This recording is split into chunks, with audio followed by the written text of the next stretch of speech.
Hello everyone, कैसे हैं आप लोग। तो हम लोग कोऑर्डिनेट ज्योमेट्री पढ़ रहे थे और मैंने अब तक आपको रेक्टेंगुलर एक्सिस के बारे में बेसिक्स बताया, कोऑर्डिनेट्स क्या होता है उसको समझाया, फिर हम कैसे किसी रेक्टेंगुलर एक्सिस के पैरेलल में मूव करेंगे तो कोऑर्डिनेट्स में क्या चेंजेज आएगा उसको मैंने डिस्कस किया।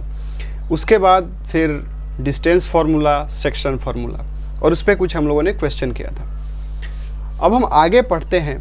जो हमारा आखिरी टॉपिक होगा वो है एरिया निकालना किसी भी ज्योमेट्रिकल फिगर का।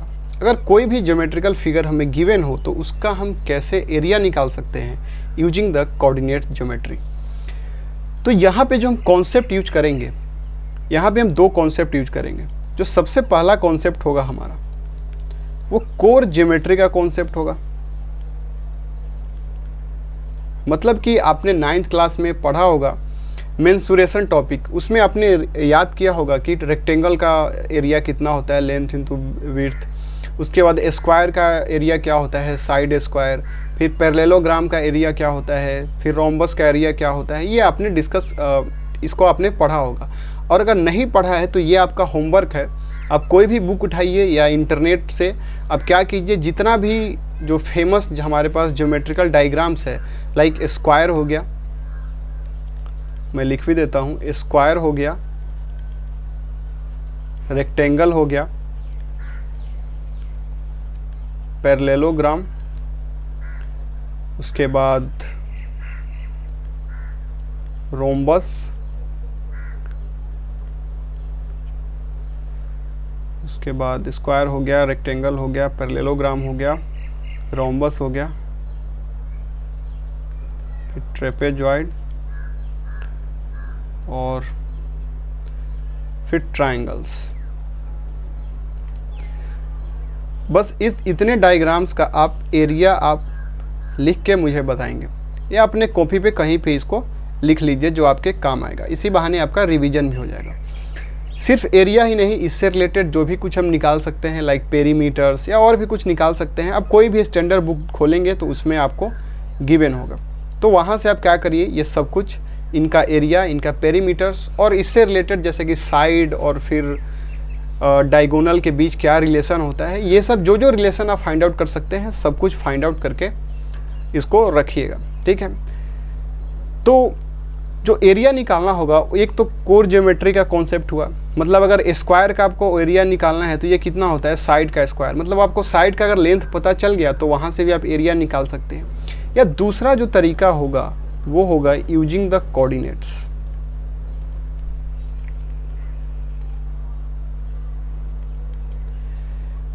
ये दो तरीका है हमारे पास। दोनों तरीका का यूज करके हम क्या करेंगे, एरिया निकालेंगे किसी भी ज्योमेट्रिकल डायग्राम का।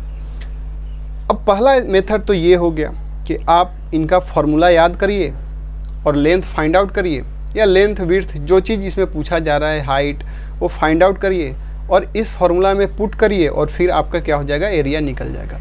दूसरा जो एक तरीका है जो प्योर कोऑर्डिनेट्स पे बेस्ड है, इसमें हम क्या करेंगे, एक चीज़ याद करेंगे बस, और वो हम याद करेंगे एरिया ऑफ ट्राइंगल।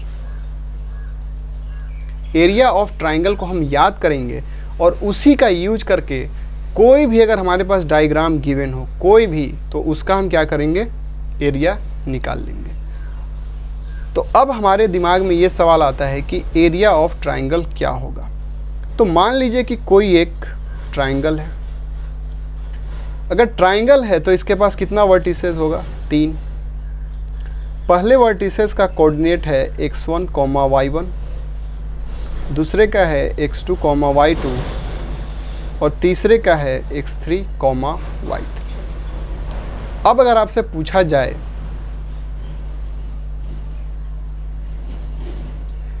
कि इसका एरिया कितना होगा, इस ट्राइंगल का एरिया कितना होगा, तो देखिए हम इसको कैसे निकालते हैं।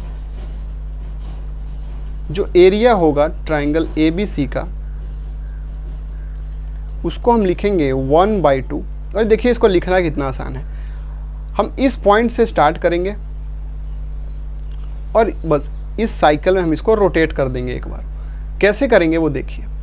सबसे पहले हम लिखेंगे x1 x1 x कोऑर्डिनेट है, तो इसके बगल में जो भी आएगा वो y कोऑर्डिनेट आएगा। मतलब x1 हमने लिख दिया, तो अब y1 को छोड़ के हम y2 माइनस y3 प्लस, अब यहाँ से हम यहाँ शिफ्ट हो जाएंगे x2, अब x2 लिख दिया तो y2 को छोड़ के मतलब आगे y3 माइनस y1 प्लस, अब यहाँ से हम यहाँ शिफ्ट करेंगे x3, अब x3 को हमने लिख दिया तो y3 को छोड़ के y1 माइनस y2। ठीक है, तो ये हमारा क्या हो गया, एरिया हो गया ट्रायंगल ABC का। इसमें एक चीज़ और ध्यान रखना है कि जो हमारा एरिया होता है वो हमेशा पॉजिटिव होता है, एरिया कभी निगेटिव नहीं हो सकता। आपने ये कभी नहीं सुना होगा कि इसका एरिया -5 स्क्वायर मीटर है, इसका कोई मतलब ही नहीं होता है। और ये जो एक्सप्रेशन है हमारे पास, इसका वैल्यू निगेटिव भी आ सकता है। आप जब सवाल सॉल्व करेंगे तो आपको पता चलेगा, बहुत जगह ये पॉजिटिव आ रहा है, बहुत जगह निगेटिव आ रहा है। और हमें ये पता है कि एरिया हमेशा क्या होता है, पॉजिटिव। इसका मतलब इस पर एक्स्ट्रा क्या लगाना पड़ेगा, एक मॉड लगाना पड़ेगा। मॉड का मतलब ये होता है कि जो कुछ भी निगेटिव है उसको ये क्या कर देगा, पॉजिटिव। यानी कि अगर -5 आया, इसके ऊपर मॉड है, इसका मतलब ये हुआ कि ये कितना होगा, 5 होगा। ठीक है, तो इसीलिए इस पर हम एक्स्ट्रा मॉड लगाते हैं। आप मॉड लगाइए ना लगाइए, दिमाग में बस ये रखना है कि एरिया निगेटिव नहीं होगा।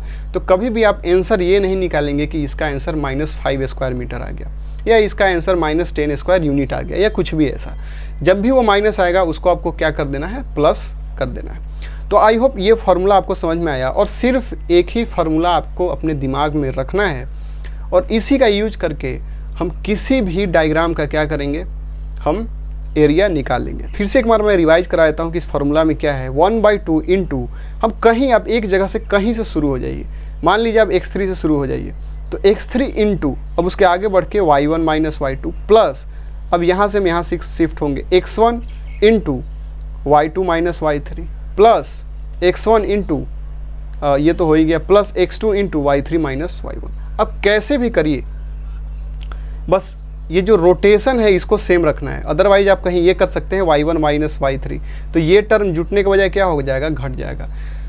तो ये ऑर्डर आपको सेम रखना है, किसी एक ऑर्डर में आप आराम से घूम जाइए। ठीक है, और फिर आप अगर आप चाहें तो इसमें इस तरह से भी घूम सकते हैं, लेकिन सब में आपको क्या करना पड़ेगा, फिर सेम ऑर्डर रखना पड़ेगा।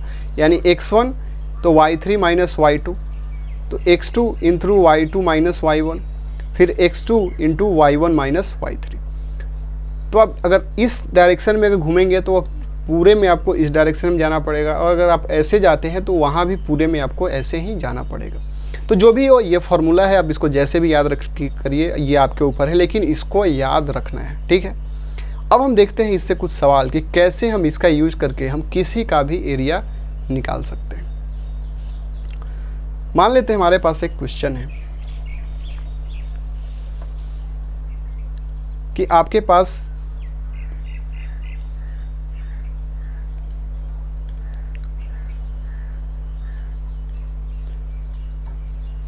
चार पॉइंट है, एक ये पॉइंट है जो 3,5 है, कहीं पे ये पॉइंट है -2,4, ये सी पॉइंट है आपका जो कितना है -3,-8, और जो डी पॉइंट है वो कितना है, ये है आपका 2,-5। अच्छा, ये चेक करके बताइए मैंने जो पॉइंट्स दिखाया है वो सही दिखाया है या नहीं, क्योंकि ये फर्स्ट क्वाड्रेंट में है तो दोनों पॉजिटिव होगा, ये सेकेंड क्वाड्रेंट में है, ये थर्ड, और ये फोर्थ में। तो आप थोड़ा एक बार क्रॉस चेक करके ये बताइए कि क्या, अब आपको क्या बताना है कि एरिया बताना है किसका, ABCD का। तो अब ABCD आपको दिख रहा है कि ये क्या है, क्वाड्रिलेटरल है। इसको हमने रैंडमली बनाया है, हो सकता है ये पैरेललोग्राम भी हो सकता है ये रेक्टेंगल हो, या हो सकता है ये स्क्वायर हो।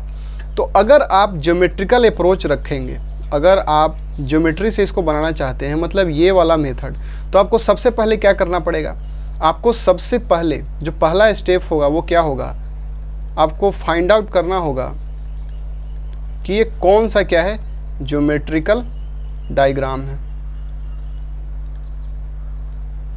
यही फाइंड आउट करना पड़ेगा ना कि ये कौन सा ज्योमेट्रिकल डायग्राम है, स्क्वायर है, पैरेललोग्राम है, या फिर रेक्टेंगल है, या क्या है। और उसको आप कैसे फाइंड आउट करते हैं, ये मैंने आपको बताया था, पिछले क्लास में हम लोगों ने सवाल भी किया था।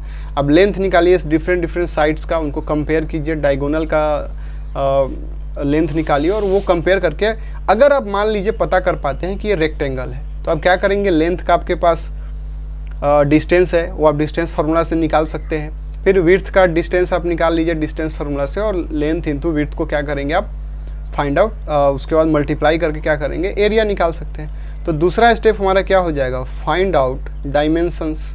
डायमेंशंस का मतलब क्या है, लेंथ निकालिए, विड्थ निकालिए या हाइट निकालिए, जो भी हमें रिक्वायरमेंट है, बेस निकालिए, परपेंडिकुलर निकालिए, वो हमें निकालना पड़ेगा। और बाद में फॉर्मूला अप्लाई करके हमें क्या करना पड़ेगा, उसका हमें क्या करना पड़ेगा, फिर एरिया निकालना पड़ेगा। तो यहाँ पे आपको दिख रहा है कि ये थोड़ा लेंदी प्रोसेस हमें दिख रहा है, क्योंकि इसको आइडेंटिफाई करना कि ये रेक्टेंगल है, स्क्वायर है, यही अपने आप में जो स्टेप 1 है वही बहुत लेंदी है। उसके बाद अगर मान लीजिए ये कोई स्पेशल डायग्राम नहीं निकला, बस हमें एक क्वाड्रिलेटरल मिल गया, तो आपको क्या किसी क्वाड्रिलेटरल का एरिया निकालना आता है, उसके लिए कोई फार्मूला पता है क्या, तो आपको उसका कोई फार्मूला नहीं पता है। हमें फार्मूला सिर्फ उसी क्वाड्रिलेटरल्स का पता है जो स्पेशल है, like square, rectangle, parallelogram, rhombus, trapezium, सिर्फ इन्हीं का हमें पता है।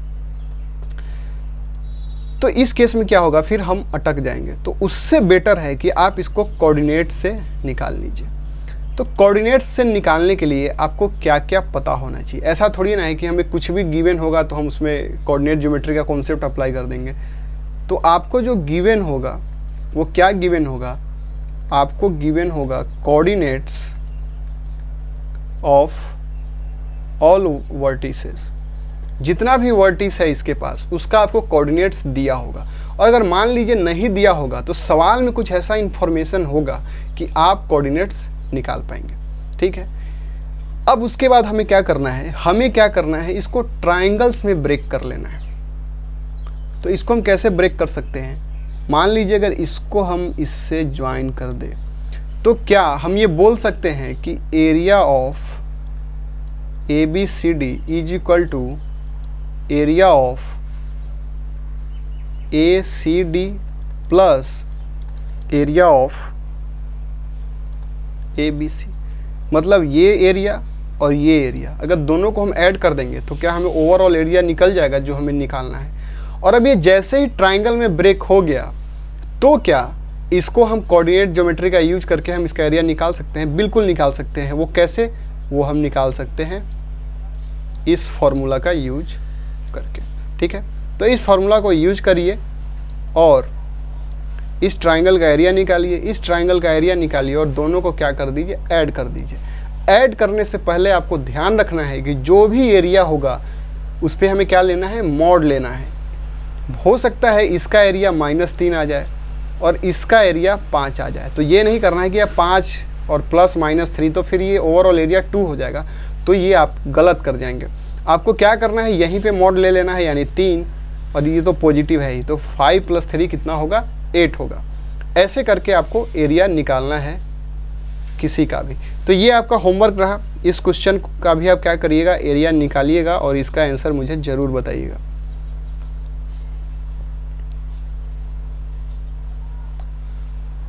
उसके बाद कुछ और क्वेश्चन आप लोग लिख लीजिए, उसको फर्स्ट मान लीजिए, वो फर्स्ट क्वेश्चन है। सेकेंड क्वेश्चन है हमारे पास कि हमारे पास कुछ ऐसा डायग्राम है, ये A है, B है, C है, D है और E है। इसका कोऑर्डिनेट है 2, 3, इसका जो कोऑर्डिनेट है वो 3, 4 है। जो इसका कोऑर्डिनेट है वो कितना है, वो है आपका 4, 6। इसका कोऑर्डिनेट है 3, 8 और जो इसका कोऑर्डिनेट है वो है आपका 2, इसको मान लेते हैं 7। ठीक है, अब इस डायग्राम का जो आपको बताना है एरिया ऑफ ABCDE। ठीक है, इसका आपको क्या बताना है, एरिया बताना है।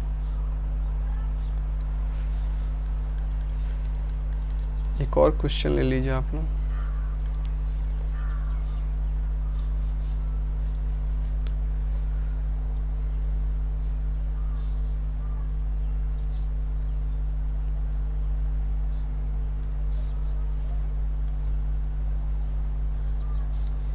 ये यहाँ से 90 डिग्री है।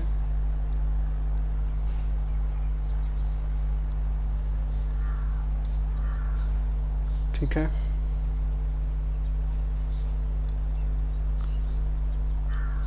ये लेंथ आपको गिवन है 3 यूनिट।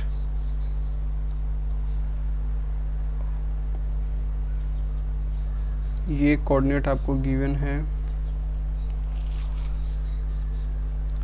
7,0। ये कोऑर्डिनेट, इसको 6 ले लेते हैं।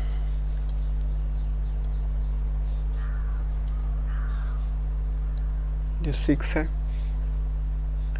ये जो लेंथ है, ये लेंथ 5 गिवन है, और ये जो कोऑर्डिनेट है, इसका कोऑर्डिनेट आपको गिवन है 0,2। ठीक है, ये मान लेते हैं ये पॉइंट हमारा O है, ये पॉइंट B है, ये पॉइंट C है, और ये पॉइंट D है। आपको बताना है एरिया ऑफ OBCD, और इतना इन्फॉर्मेशन आपको गिवन है। ये 3 यूनिट है, ये 5 यूनिट है, इसका कोऑर्डिनेट इस पॉइंट का 6,0 है। ठीक है, तो एक बढ़िया क्वेश्चन है। तो इन तीनों क्वेश्चन को आप सॉल्व करिए और इसका आंसर कमेंट सेक्शन में बताइए।